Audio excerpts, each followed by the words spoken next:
નમસ્કાર, આજના સમાચાર એન્કર પ્રાચી સાથે। અંકલેશ્વરના નવગામમાં સ્થિત શ્રી નાગર તીર્થ રોકડિયા હનુમાનજી મંદિરે હનુમાન જયંતિની ભવ્ય ઉજવણી અને રામજી મંદિરના બીજા પાટોત્સવની શ્રદ્ધાભેર ઉજવણી કરવામાં આવી હતી, જેમાં મોટી સંખ્યામાં ભક્તો ઉમટી પડ્યા હતા।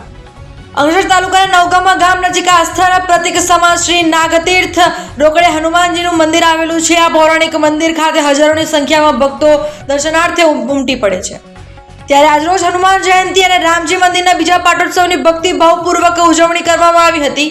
હનુમાન જયંતિ અને રામજી મંદિરના પાટોત્સવ નિમિત્તે મંદિર ખાતે વિશેષ પૂજા, મહાયજ્ઞ અને મહાપ્રસાદીનું આયોજન કરવામાં આવ્યું હતું। સવારથી ભક્તો ઉમટી પડ્યા હતા અને પૂજા અર્ચના કરી દાદાના દિવ્ય દર્શન કરી મહાપ્રસાદીનો લાભ લીધો હતો। આ પાવન અવસરે મંદિરના પંટાગણમાં ખાતે ભવ્ય લોક ડાયરાનું આયોજન કરવામાં આવ્યું છે।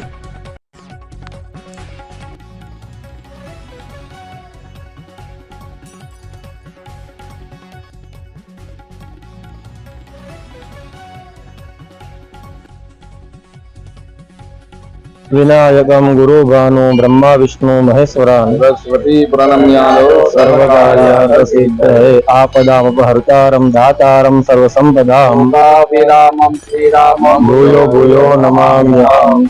આજે આ નાગતીર્થ રોકડિયા હનુમાનજીના મંદિરે ભવ્ય પાટોત્સવ શ્રી રામચંદ્ર પરિવારની જે પ્રતિષ્ઠા કરી તે દિવસને આજે આપણે આ પાટોત્સવ ઉજવી રહ્યા છે। ખૂબ ભવ્ય આયોજન, જે બધું જ ભગવાન શ્રી રામચંદ્ર જેટલા ભવ્ય રીતે પ્રતિષ્ઠા કરી એવા જ ભવ્ય રીતે દર વર્ષે આ બીજો પાટોત્સવ કરી રહ્યા છે। દરેક ભાવિક ભક્તો અહીંયા આગળ ખૂબ મોટી સંખ્યામાં આવી ભગવાનના વંદન કરી પોતાના મનોરથને પૂર્ણ કરે છે। નાગતીર્થ રોકડિયા હનુમાનજીના મંદિરે આવવાથી ભગવાનની હનુમાન ચાલીસાના જપ પાઠ વગેરે કરવાથી ભાઈ ભક્તોને ઘણું પુણ્યની પ્રાપ્તિ થાય છે। આ એક તીર્થ એવું છે, એના સાનિધ્યમાં પગ મૂકવાથી મસ્તક ટેકાવવાથી અનેક પ્રકારની સિદ્ધિને પ્રાપ્ત થતું હોય છે। આજે આ જગ્યાએ ભગવાન શ્રી રામચંદ્રનો પાટોત્સવ નિમિત્તે ભવ્ય હનુમાન યાગ, શ્રી રામચંદ્ર પરિવારની પૂજન વગેરે આ તીર્થ અંકલેશ્વર તાલુકાના માંડવા પાસે માંડવા નોગામા ગામ પાસે રોકડિયા હનુમાનજી મંદિર, તેમાં ભક્તો આવે છે અને ભાવ થકી ઘણું બધું દાન અર્પણ કરે છે। એ દાન ખૂબ સારા ભાવથી અર્પણ કરે છે અને આવા યજ્ઞો થતા હોય છે।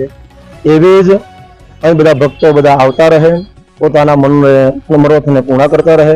આવા બધા વિદ્વાન બ્રાહ્મણો દ્વારા દર વર્ષે આવો નવો પાટોત્સવ ઉજવે છે। પાટોત્સવ કર્મની અંદર એક વ્યક્તિનું કામ નથી, બધા જ સૌ ગામવાળા ભેગા મળી, ભાઈ ભક્તો ભેગા મળી, બ્રાહ્મણો આ બધા સહાયક રૂપ બની આ યજ્ઞને પૂર્ણ કરે છે। અને દર વર્ષે આવો નવો ભગવાન શ્રી રામચંદ્ર હનુમાનજી મહારાજની કૃપાથી આવા નવા યજ્ઞ થતા રહે અને સર્વ યજમાનનું કલ્યાણ થાય। આવા પાટોત્સવ નિમિત્તે આજે ભવ્ય ડાયરાનું પણ આયોજન કરેલું છે। સાંજે અપેક્ષા પંડ્યા અને રાજદાન ગઢવી એ પણ અહીં પધારી રહ્યા છે। તો દરેક ભાઈ ભક્તો અહીંયા આગળ મોટી સંખ્યામાં આવો, પધારો, ભગવાનની પૂજાનો લાવો લો અને ડાયરાની પણ મોજ માણો। જય શ્રી રામ।